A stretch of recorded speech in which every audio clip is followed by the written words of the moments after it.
오늘 주시는 하나님 말씀 마태복음 5장 9절입니다. 하나님께서 주시는 말씀 마태복음 5장 9절 화목이라고 하는 제목으로 목사님 특별히 당부하셔서 다른 거 하려고 그러다가 목사님 당부하셨기에 화목이라는 제목으로 여러분과 함께 주의 말씀을 나누기를 원합니다. 제가 받들어 읽습니다. 화목해 하는 자는 복이 있나니 저희가 하나님의 아들이라 일컬음을 받을 것이며. 요거는 이제 여러분이 다 잘 아시는 산상수훈에 관한 얘기입니다. 그죠? 산상수훈에 나오는 내용입니다. 맨 마지막에 나오죠. 근데 우리가 이제 산상수훈에 대해서 잘 모릅니다. 산상수훈 그러면은 예수님께서 이제 뭐 산에 올라가셔서 몇 마디 좋은 말씀을 그냥 두루 하셨다. 언제 들어도 그 가치가 있고 참 들어서 유익이 되는 말씀이다 정도로만 우리는 이제 알고 있습니다. 근데 사실은 여러분이 만약에 산상수훈을 그렇게 알고 계시면 사실은 성경이 그 하려고 하는 말씀을 다 놓친다고 해도 과언이 아닙니다. 왜냐하면 오늘 이 산상수훈은 특별히 그런 내용이 아니기 때문입니다. 그래서 오늘 시간이 글쎄 지금 시간 제가 잘못됐죠? 7시 56분입니까? 예, 그렇군요. 하여튼 30분 가량 해가지고 한번 달려보도록 하겠습니다. 여러분이 성경을 보실 때는요, 어디를 보든지요, 구약과 신약의 상관관계를 잘 알아야 됩니다. 쉽게 말하면 구약은 신약에 대한 예표고요, 신약은 그 예표를 완성시키고 이루시는 것을 기록한 책입니다. 그러니까 뜬금없이 아무 소리나 그냥 막 해대는 것이 아니고 신약에서 무슨 이야기를 할 때는 구약에서 예표된 것을 완성하는 얘기를 하는 거예요. 그래서 우리는 이제 구약을 이스라엘의 역사라고 봐서는 절대 안 된다는 것을 여러 차례 이제 말씀을 드린 기억이 있습니다. 이 책은 이스라엘 백성의 역사책이 아닙니다. 역사책이 되기 위해서는 여러 가지 그 시간이나 정황이나 이런 정확도가 엄청 떨어지기 때문에 역사서로서의 가치는 전혀 없고요. 하나님께서 구약을 허락하실 때도 역사 배우기 위하여 허락하신 것이 아니고 이러한 그리스도께서 나중에 오실 것이다 하는 것을 미리 보여주기 위하여 기록한 책이 이제 구약인데 그렇게만 알고 있어도 사실은 부족합니다. 왜냐하면 둘이 뭉실하게 그저 그냥 다 뭉뚱그려 가지고 그래 구약은 그리스도에 관한 예표야, 신약은 그 예표가 이루어지는 거야, 이렇게 알아서는요 신약이나 구약이나 그 어디를 들어가도 그 뜻을 정확하게 알 수가 없습니다. 조금 자세히 알아야 된다고요. 그 무슨 얘기냐면 구약에 어디서 예수님의 무엇을 예표했는가, 구약에 어디서 예수님이 언제 태어나시고 어떻게 태어나시고 무슨 일을 하실 것인가를 예표했는가를 정확히 알아야 되고요. 신약에서도 구약에 어디서 예표한 것이 이루어지는 것이다, 여기서 예표한 것이 여기서 이루어지고 저기서 예표한 것이 또 저기서 이렇게 서로 정확하게 맞물리는 것을 정확히 알지 않으면요 그냥 뭐든지 다 좋은 얘기로만 이제 듣고 끝납니다. 특별히 이제 이 마태복음은요, 일부러 이제 마태가 그런 의도로 썼기 때문에 구약과 신약에 서로 이렇게 뭐라고 그럴까요? 맞물린다고 할 거예요. 맞장구 치는 것을 아주 잘 보여주는 것이 특별히 이제 마태복음이어서, 그리고 오늘 또 산상수훈이 마태복음이기 때문에 마태복음에 나오는 내용을 잠깐 이제 살펴보면서 구약과 신약의 상관관계를 좀 살펴보도록 합니다. 이거는 제가 이 교회 와서 여러 번 이제 설교도 하고 성경 공부 때도 했는데, 우리 교회는 하나님께서 망각의 은사를 허락하시사 돈 꿔준 것은 절대로 안 잊어버리는데 성경 말씀만 들으면 잊어버리는 또 그런 은혜의 시간을, 그게 좋은 거 아닙니다. 그게 잊어버릴 걸 잊어버리셔야 됩니다. 자, 구약을 우리가 가만히 보면요, 창세기의 아담의 범죄로 시작을 하잖아요. 이게 아담으로부터 일어나는 죄의 계보를 이제 창세기서부터 구약이 시작을 하는가 하면, 마태복음은 아브라함으로부터 시작해가지고 믿음의 계보를 이제 보여줍니다. 그럴 뿐만 아니라 이제 구약을 보면요, 어떤 의미에서 예수님의 예표라고 이제 보여졌던 그 모세가 태어날 때 생명의 위협을 받습니다. 그죠? 히브리 이 산의 아이는 다 죽이라는 바로의 명령에 따라 모세가 태어나면 죽어야 됩니다. 그래서 이제 그 뭐 갈대 상자에 넣고 뭐 이런 일이 이루어졌지 않습니까? 근데 그것을 그대로 받아가지고 마태는 신약에서 예수님 태어나실 때 헤롯 대왕의 위협을 받아가지고 도망 다니는 그 일을 기록을 한다고요. 그 다음에 구약에서는 그 모세가 자라가지고 이제 이스라엘 백성을 이끌고 홍해를 건너는 장면을 사도 바울을 통하여 뭐라고 얘기를 하느냐면, 세례를 받았다, 이스라엘 백성이 모세에 속하여 세례를 받았다라고 얘기를 하는 반면에, 마태복음에서는 예수님이 생명의 위협을 받아가지고 이제 도망 다니시다가 이제 장성하셔가지고 세례 요한으로부터 세례를 받는 장면을 이제 기록합니다. 그 다음에 이스라엘 백성이 홍해를 건너가지고 시내산에서 율법을 받은 다음에 40년 광야 생활을 하는 것을 우리는 잘 알고 있는데, 이것에 대해서 마태는 예수님이 세례를 받은 후에 어디로 가는가를 일부러 기록을 하는데, 성령의 인도하심을 받아서 광야에 들어가가지고 40일 동안 광야 생활을 하시면서 마귀의 시험을 받는 장면을 이제 기록을 합니다. 이렇게 이제 이스라엘 백성이 광야 40년 생활을 끝날 때쯤 되니까 모세가 우리가 왜 광야에 40년 동안 고생을 했는가, 그 의미를 가르쳐주는 이야기를 신명기에서 하는데 한번 볼게요. 신명기 8장 2절로 3절입니다.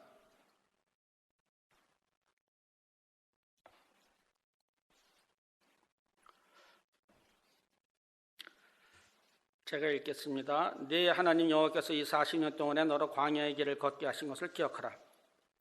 이는 너를 낮추시며 너를 시험하사 네 마음이 어떠한지 그 명령을 지키는지 아니 지키는지 알려 하심이라. 너를 낮추시며 너로 줄이게 하시며 또 너도 알지 못하며 네 열조도 알지 못하던 만나를 내게 먹이신 것은 사람이 떡으로만 사는 것이 아니요 여호와의 입에서 나오는 모든 말씀으로 사는 줄을 너로 알게 하려 하심이니라. 자, 이렇게 얘기한 부분에 대해서 마태는 예수님도 똑같은 고백을 하는 것을 기록을 합니다. 마태복음 4장 2절로 4절.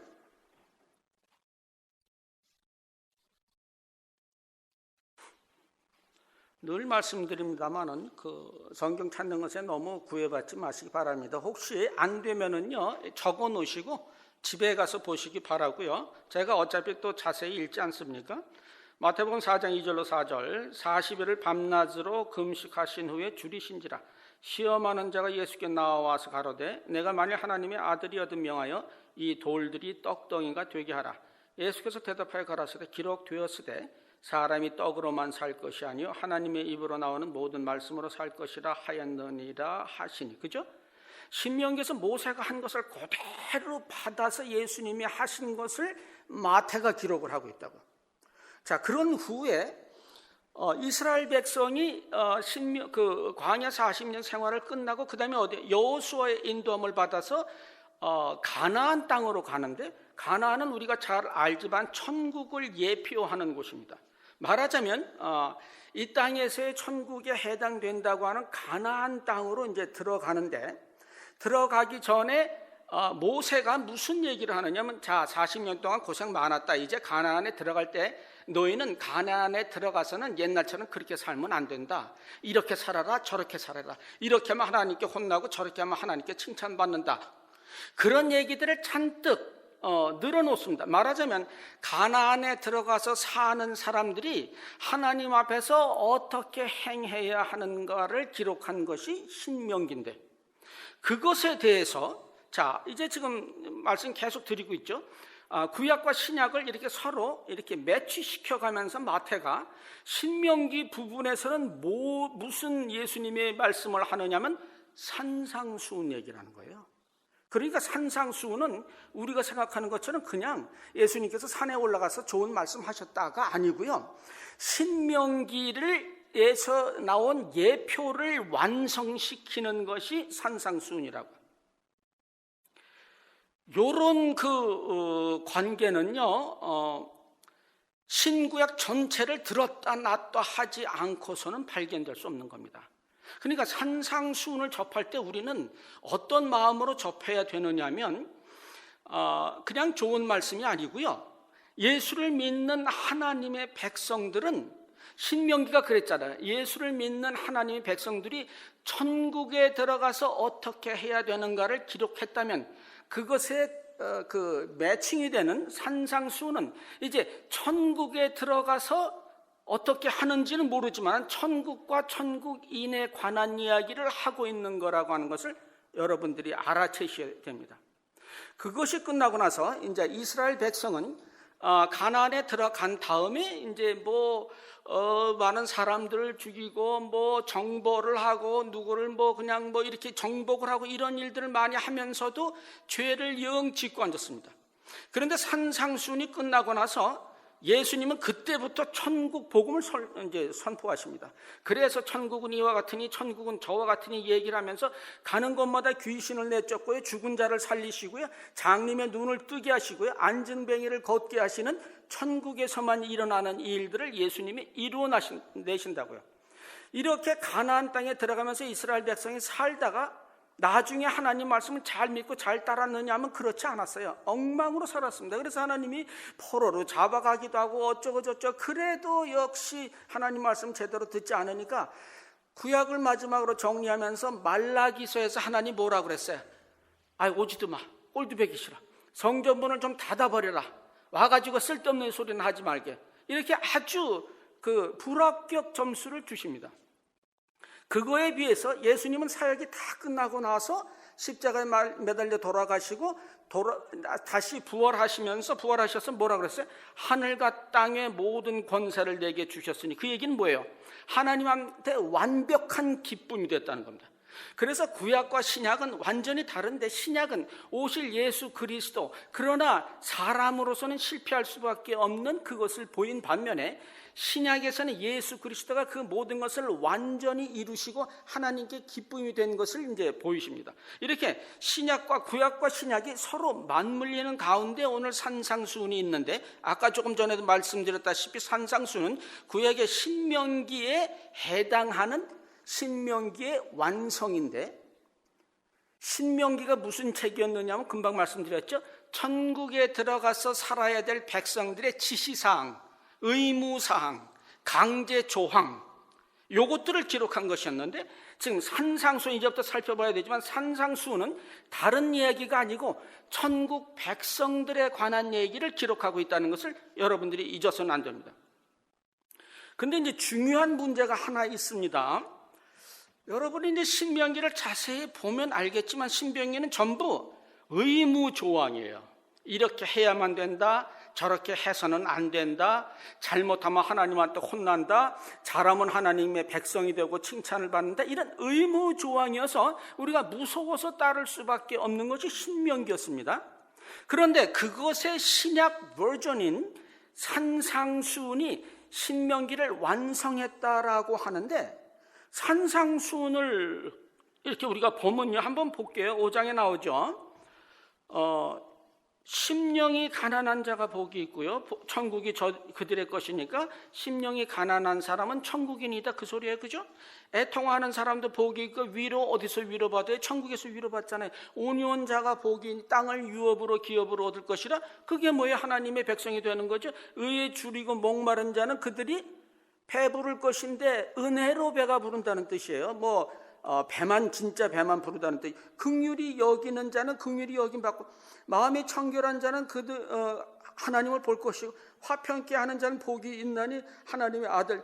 다 하나님 되는 모습인데, 요 내용들이 신명기는 전부 명령 의무 사항으로 구성됐는데, 산상수훈에 들어와서는 의무사항이 아니고 뭐냐면요, 천국인의 모습이에요. 천국인의 성품이라고요. 천국인의 됨됨이를 기록하고 있다고요. 이거는 엄청난 선포입니다, 여러분. 기독교의 핵심 내용이 바로 이겁니다. 무슨 얘기냐면요, 옛날에는 우리가 율법에 구속돼 가지고 율법이 하라는 대로 다 했는데, 그것이 신명기였는데, 말하자면 산상수훈에 들어오니까 이제는 율법과 의무조항, 강제조항, 지시사항이 하나도 없어요. 다만 뭐가 있느냐면 천국인은 이와 같다라는 천국인의 인간 됨됨이만을 기록하고 있습니다. 이게 만약에 명령이라고 그러면 이거는 말이 안 돼요. 자, 너 빨리 심령 가난해져. 10명이 가난해져야지 가난해지는 것이지 뭐 명령했다고 가난해집니까? 너 빨리 온유해. 온유가 되면 우리가 오늘날 이렇게 살고 있겠어요? 당장 온유해졌지? 이게 이 명령으로 되는 문제가 아니에요. 이게 전부 아까도 말씀드렸다시피 명령이 싹 빠지고요.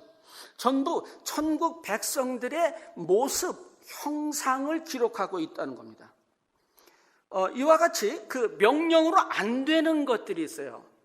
여기 나오는 마음이 청결해져야 돼. 너 빨리 마음 청결해. 긍휼히 여기는 마음이 있어야 돼. 너 내일 오후까지 빨리 마음이 긍휼해져. 이런 말이 안 되잖아요. 이런 대표적인 명령이 안 되는 것들이 있어요. 남녀간의 사랑이 그겁니다. 마음에 드는 여성을 만났습니다. 가슴에서 참 사랑하는 마음이 간절히 솟습니다. 그러면 그 여자한테 가서 당신 나 사랑합니까? 내가 비쳤습니까? 당신을 사랑하게? 내일 오후까지 나를 사랑하십시오. 그게 되는 소리.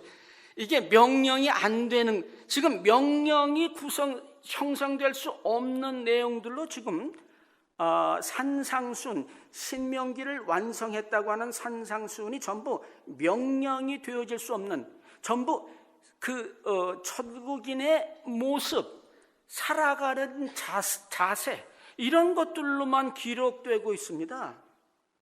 이 얘기는 우리는 옛날 우리를 구속했던 율법으로부터 완전히 해방됐다는 얘기입니다. 옛날에는 이거 해야 되고 저거 해야 되고 막 그랬었죠. 지금은 그럴 필요가 없어졌다는 겁니다. 만약 천국인의 모습도 그려주지만은, 그러나 또 조금 우리가 또 할 일이 또 남아 있으니까 그 의무사항도 조금 거기다가 같이 섞어 놨으면, 그러면 역시 계속 우리는 율법을 따르고 그랬을 텐데, 천국 복음에서는 율법이 없습니다. 전부 천국인은 이와 같은 삶을 사는 사람이야. 천국인은 저런 모습을 지닌 사람이야.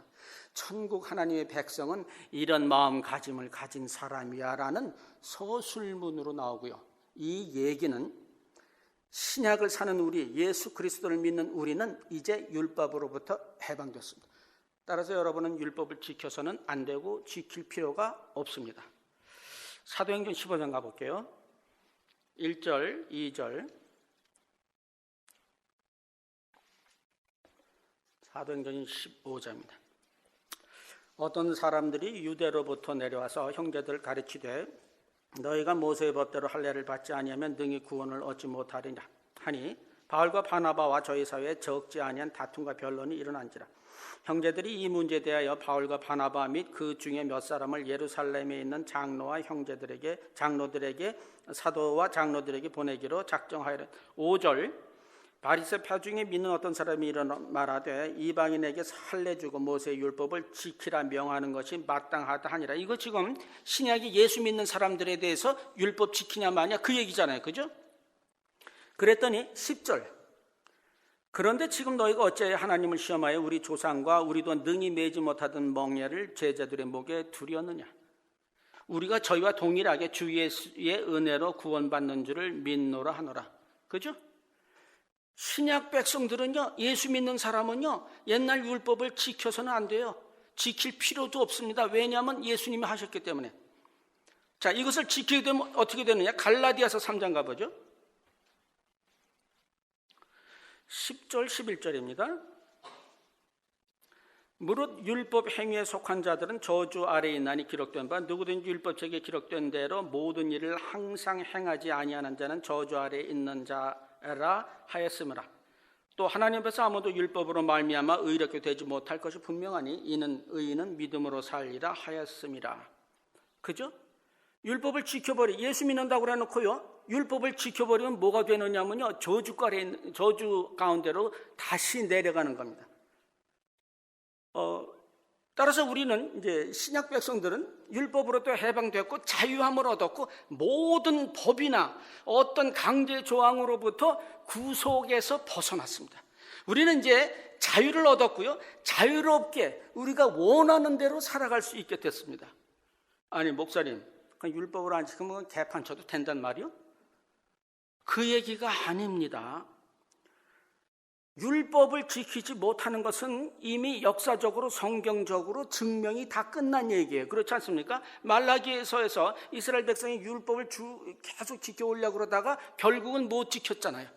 이건 되는 게 아니에요. 그래서 누가 오셨어요? 예수 그리스도가 오셔가지고 우리를 대신해서 율법을 완전히 다 지키시고 그 예수님의 보혈의 공로를 우리한테 주셔가지고 하나님 보시기에 우리가 율법을 완전히 다 지킨 사람으로 보이는 거예요.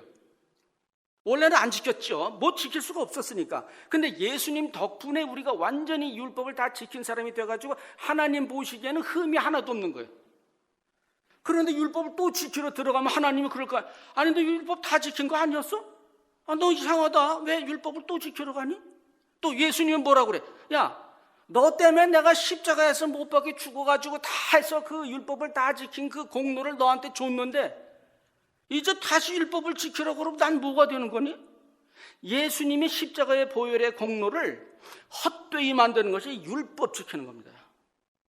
이 율법은 구약에 나오는 모든 십계명과 600몇 가지의 율법뿐만 아니라 현대를 사는 우리들에게서 교회가 정한 법이라든지 이웃이 정한 법이라든지 사회가 정한 모든 법을 지키는 것을 의미합니다. 그러면 엉망이 되지 않습니까? 예를 들어 살인하지 말라고 그랬는데 그러면 그걸 지킬 필요 없다. 그러면 살인을 하라는 소리냐? 그게 아니고요. 차원에 관한 얘기를 하는 겁니다. 차원에 관한 무슨 얘기냐면요, 예수를 믿고 나면은요 다른 사람이 예를 들어서 안 믿는 사람은 뭐가 되느냐면 우리에게 복음을 전하는 대상자가 되는 거고요. 예수를 믿는 사람은요 남이 아니고요 우리 식구가 되는 거예요. 근데 자기 식구를 죽이고 싶은데 꾹 참는 사람이 어디 있어요? 뭐 하나 갖다 주지 못해서 안달이죠. 무슨 말인지 알죠? 이제 더 이상 우리는요 남이 아니고 하나님 앞에서 한 권속이고 한 식구라고요. 한 솥밥을 먹는 사람이어가지고 여러분이 여러분을 보고 저 사람 좀 내가 사랑을 나누고 싶은데 저 사람 저거 꼴 보고 싫은데 어떻게 한번 좀 패했으면 이런 마음이 듭니까?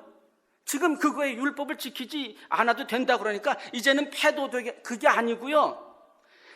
율법을 그런 의미로 아직도 지키려고 하는 사람은 이야기 끝난 얘기예요. 예수를 믿는 사람은요 예수님께서 돌아가시고 율법의 공로, 보혈의 공로를 우리에게 주셔서 우리가 하늘 보좌 우편에 이미 앉아있는 천사들이 흠모하는 하나님의 자녀이기 때문에 이들은 생각하는 것이 다릅니다. 이들은 사랑하는 사람들이고요 이들은 케어하는 사람들이에요. 뭐 율법을 지키냐 안 지키냐 뭐 꾹꾹 참고 이런 수준이 아니에요. 완전히 천사들이 흠모하고요 나중에 예수님 오시면 우리가 함께 호련히 변화돼서 천하를 다스릴 사람들이라고요. 따라서 율법은 지킬 필요가 없고요 지킬 필요 없는 정도가 아니라 이제는 율법의 모든 차원을 넘어서서 하나님의 자녀다운 성품과 하나님의 자녀다운 모습을 갖고 사는 사람들이 천국 사람이라고 하는 겁니다. 그래서 이것을 산상수훈에 적용을 시켜 보니까 무슨 얘기가 되느냐면 우리 예수 믿는 사람 무엇을 해라 마라 그런 사람들이 아니고요 우리의 예수 믿는 사람들은 모든 율법과 법과 강제 조항으로부터 해방된 사람들이기 때문에 기쁘게 살아갑니다. 즐겁게 살아갑니다. 내가 원하는 대로 살아가요. 그런데 못 줘서 안달이고요, 못 케어해서 안달인 사람이 된 것을 성경에서는 마음이 청결한 사람이다, 온유한 사람이다, 의에 줄이고 목마른 사람이다.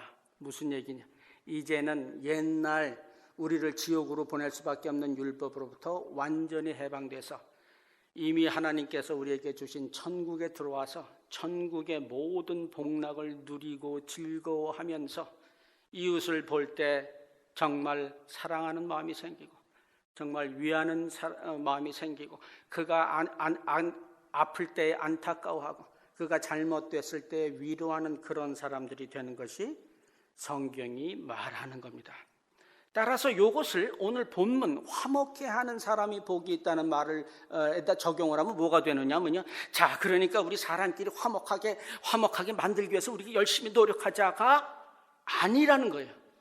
뭐냐면 천국 백성이냐, 하나님을 믿는 사람이냐, 그런 사람은 가는 곳마다 저절로 화목이 생겨나게 되어 있어. 그 얘기를 하는 겁니다. 애써가지고 뭐 이 사람 비유 맞추고 저 사람 비유 맞추고 해가지고 화목하게 되는 게 아니고요, 우리의 받은 모습대로 받은 은혜대로 살아가는데 그러다 보니까 화목하게 되더라. 그래서 여러분이 가는 곳에 만약에 화목이 없으면 화목이 없어서 큰일 나는 것이 아니라 화목해 하는 일이 자연스럽게 일어나지 않는 여러분 자신이 문제인 겁니다.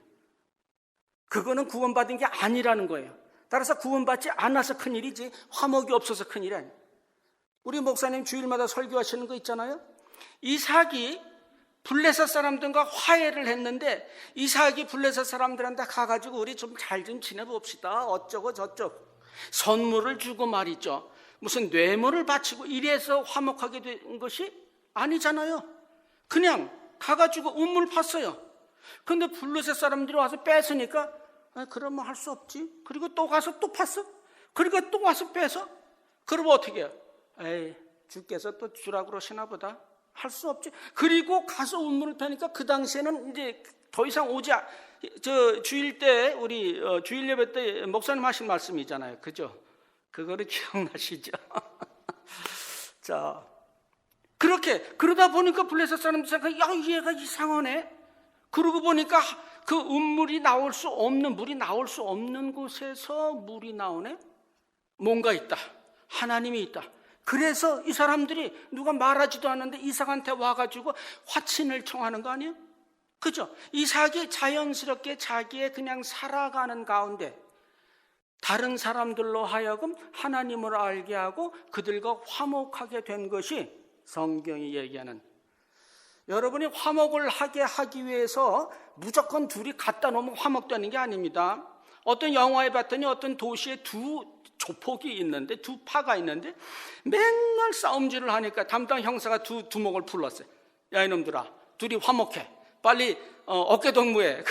그리고 사진까지 찍어가지고 너희들 승진할 때마다 이걸 봐. 너희들은 이제 형제야. 적이 아니야. 그랬더니 울그락불그락. 그게 화목입니까? 그게 화목이 되려면 화목할 수 없는 문제를 해결해야지 화목이 되는 것이지 무조건 화목만 시킨다고 화목이 되는 게 아니라고요. 오늘 본문 말씀은 그래서 여러분의 모습이 가는 곳마다 화목을 이끌어내는 사람이 자연스럽게 되어야 된다는 겁니다. 그런데 성경이 얘기하는 화목이라고 하는 것이 무엇인지를 마지막으로 한번 살펴볼 필요가 있습니다. 에베소서 2장 14절로 16절입니다. 에베소서 2장 14절로 16절.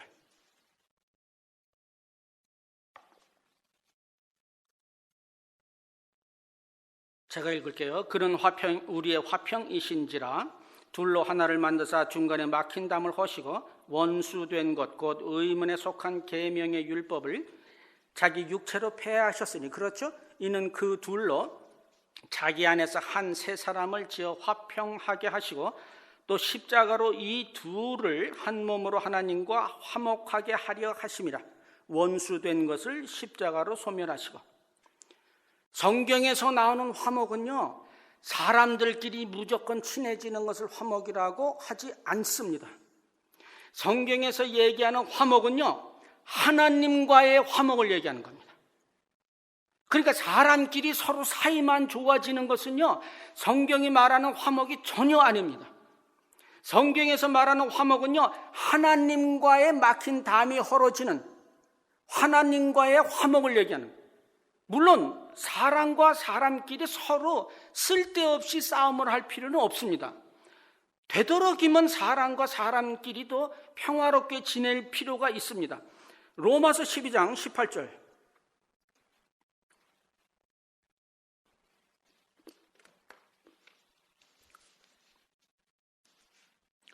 로마서 12장 18절.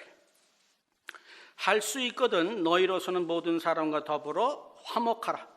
모든 사람과 사람끼리 화목해요. 근데 뭐가 붙어요? 할 수 있거든이라는 단서가 붙습니다. 요 단서가 뭐냐는 거죠. 이걸 찾기 위해서 요한 2서 1장 9절로 11절 볼게요. 요한 2서는 저기 끝에 있습니다. 요한복음하고 비슷하게 생겨서 요한복음 다음이라고 생각하면 안 돼요. 저 끝에 있습니다. 요한 2서 1장 9절로 11절.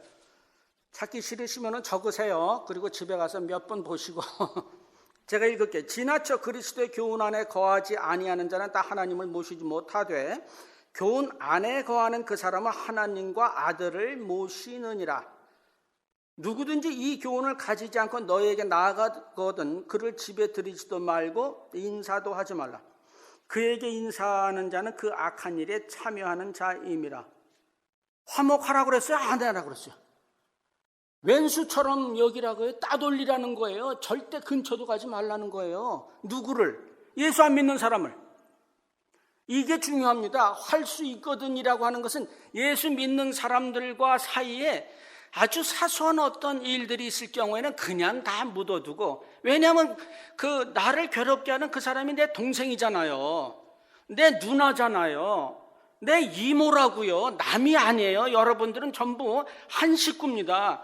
천국에서 하나님을 아버지로 모시고요, 예수님을 형님으로 모시고 한 형제, 여러분이 지금 있는 여러분의 친형제 자매는요, 그가 예수를 안 믿으면 여러분의 식구가 아니고 여러분의, 우리끼리는 특별한 일 아니면 서로 그렇게 하지 마는데, 이단이라든지 예수님을 믿지 아니하는 사람과 알콩달콩 재미나게 지내는 것을 성경은 허락하고 있지 않습니다.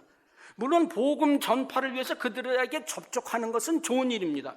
그러나 그 이상 서로 마음을 주고받고 깊은 교제를 나누는 것을 성경은 금하고 있습니다. 따라서 인간적으로 화목하고 그가 무엇을 믿든 간에 아무 상관없이 사람끼리만 화목하는 것은 성경이 엄히 금하고 있는 겁니다. 종교개혁이 일어나고 나서 이제 로만 카톨릭 성당이죠. 카톨릭으로부터 우리는 해방됐습니다. 그래가지고 이제 여러 자유함을 얻어가지고 그 카톨릭의 그 법에 이제 저촉받지 않고 막 하다 보니까 아주 많은 그 이제 활동들이 생겨났는데, 그런 활동들 생겨난 것 중에 하나가 이제 선교에 관한 바람이 불었습니다. 그래서 이제 예수를 모르는 사람, 또 자기 종교를 모르는 사람의 미전도 종족을 향하여 막 각 종교들이 나갔습니다. 불교도 나가고 카톨릭도 나가고 기독교도 나가고 감리교, 장로교 전부 나가서 이제 전하는데, 지금 어느 종족에 대해서 전하려고 하는데 옆에서 어떤 놈이 뭐라 그러냐면 그게 틀린 소리다 그거예요. 부처님이 맞대는 거예요. 그러니 아니 얘가 지금 기껏 내가 해가지고 거짓단 넘어왔는데 다 된 밥에 재 뿌리는 거 아니에요. 그러니까 너는 뭔데 말이야. 그러니까 불교라는 거야. 아니 이 마귀가 말이지. 그랬더니 그것을 보는 원주민들이 어떻게 해요? 지네들끼리 참 잘하고 앉았구나. 니들끼리 싸워. 우리는 상관없어. 우리가 모시는 그 신을 섬길 테니까 니네들은 빠져. 아이고 왜 남의 나라에 와서 귀찮게 싸움박질이고 큰 소리를 내? 그러니까 전도가 안 되는 거예요. 선교가 안 되네. 그러니까 어떻게 돼요? 야, 우리 이렇게 하지 말고 일단 선교를 위해서 우리가 우리끼리 뭉치자. 그래서 1948년에 암스테르담, 네덜란드의 암스테르담에서 WCC라고 하는 것이 생겼습니다. 세계 종교 통합 운동입니다. 4대 종교가 이제는 서로 네요 네요라는 소리 하지 말고 하나로 뭉치자. 인간끼리 화합을 하자.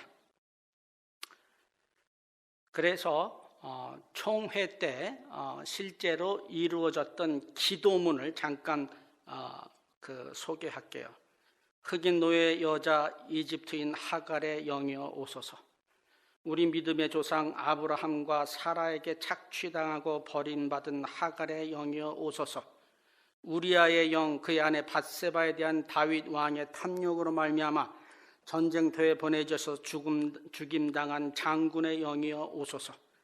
입다의 딸의 영이여 그의 아버지의 신앙에 희생되어 그가 전쟁에서 승리한다면 하면서 하나님께 맺은 그녀 아버지의 약속 때문에 불태워 죽은 입다의 딸의 영혼이여 오소서. 예수 탄생 시 헤롯 왕의 군인들에 의하여 살해된 어린 아기의 영들이여 오소서. 잔다라크의 영혼과 중세기의 화형으로 살해된 무당들의 영이여 오소서. 십자군 때 죽은 사람들의 영이여 오소서. 토착민의 영이여 식민지 시대와 위대한 기독교 선교 시대에 죽어간 영혼들이여 오소서. 히틀러의 유대인 학살 당시 가스실에서 죽어간 영혼들이여 오소서. 히로시마와 나가사키에서 원자탄에 죽은 사람들의 영혼들이여 오소서. 인간들의 금전욕에 의하여 고문당하고 착취당한 흙, 공기, 물의 영이여 오소서. 걸프전에서 죽어가는 군인들, 민간인들, 해양 생물들의 영이여 오소서. 도대체 뭐 하는 종교인지 모르겠습니다. 화합도 유분수지요. 이제는 어디로 가는지 모릅니다. 구미정 교수라고 당시 숭실대학교 기독교학과 겸임 교수라고 하는 분이 이런 기도문을 합니다. 오 하느님, 부처님 살려달라 매달려야 하는 건 우리 자신인데 거꾸로 당신이 우리를 향해 애원하시다니요. 무력한 당신, 한없이 작은 당신, 아직도 십자가에서 내려오지 못하는 당신, 한 중생이라도 더 구제하기 위하여 극락 언저리를 서성대는 당신, 땅바닥에 납작 엎드려 아래로 오랜 세월 흐르는 강물은 바로 당신의 눈물입니다. 사랑이고 자비입니다. 모든 창조물은 당신의 선물, 천지의 어느 것 하나 당신의 모태에서 나오지 않은 것이 없습니다. 온 우주 만물에 깊이 새겨진 하나님의 흔적, 부처님 말씀하시기를 세계가 한 송이 꽃이라 했거늘 분별심을 내어 저 강물의 숨통을 틀어막는 자 누구입니까? 더 잘 살려는 무조건적 욕망, 더 많이 가지려는 부질없는 바람, 빠르게 성공하고 높은 자리에 올라서는 것만이 능사라고 부추기는 거짓 진리에 속아 당신을 배반해온 우리를 너그러이 용서해 주시옵소서. 종교는 달라도 진리의 뿌리는 하나, 만물이 한 배에서 나와 한 사랑을 먹고 사는 식구요 생구인 것을 믿습니다. 생명의 강을 모시는 것은 나를 모시는 일이요 너를 모시는 일입니다. 녹색별 지구를 살리는 일이요 만물의 어머니를 살리는 일입니다. 하늘에 계신 하느님, 부처님, 성모 마리아님과 소태산 대종사님의 마음에 연하여 오늘 4대 종단의 종교 여성이 일심으로 간구하오니 부디 이 땅에서 죽음의 굿판 대신에 신명나는 살림의 굿판이 벌어지도록 인도하여 주시옵소서. 우리를 지키고 돌보아 주십시오. 받들어 비옵나니 당신의 뜻이 이루어지이다. 나무아무 답을 아멘. 인간끼리 그저 화합을 하면 됩니까? 도대체 선교를 나가는 이유가 뭐예요? 예수 그리스도 전도하러 나가는 거고요. 예수 그리스도 이외에는 하나님께로 올 자가 없고 예수 그리스도만이 구원을 받는다고 하는데 중간에서 의견이 달라가지고 싸움박질이 일어났다고 해서 그거 다 내려놓으면 뭐를 절하겠다는 거예요? 엉망입니다. 자연을 숭배하고요. 지구를 어머니라고 하는 사상이 들어오게 됐고요. 모든 영들, 심지어는 공기의 영, 흙의 영까지도 숭배하는 사상이 되고 있고요. 여성 우월주의가 앞서는 데가 됐는데 여성 우월주의는 성경과 위배됩니다. 남성 우월주의가 성경에 완전히 위배되듯이 여성 우월주의도 반드시 성경과는 상관없는 것임을 알아주시기 바랍니다. 무분별한 화목이 이토록 비참한 결과를 만들어냈고요. 더 깜짝 놀랄 일은 이 WCC의 한국 장로교들의 많은 사람들이 가입되어 있습니다. 무조건 화목 하는 게 아니고요. 화목은 하나님과의 화목을 하는 것이며, 화목하는데 하나님의 뜻대로 살아가다 보니까 저 사람은 뭔가 달라. 그리스도의 냄새가 나. 그들이 믿는 그리스도가 무엇인지 나도 알아보고 싶구나 해서 그리스도께로 나오는 것을 화목이라고 합니다. 성경의 가르침을 바로 확실히 알아서 이제는 주의 뜻대로 정말 정신 차리고 살아드리는 여러분 되시기를 이 밤에 주의 이름으로 축원합니다.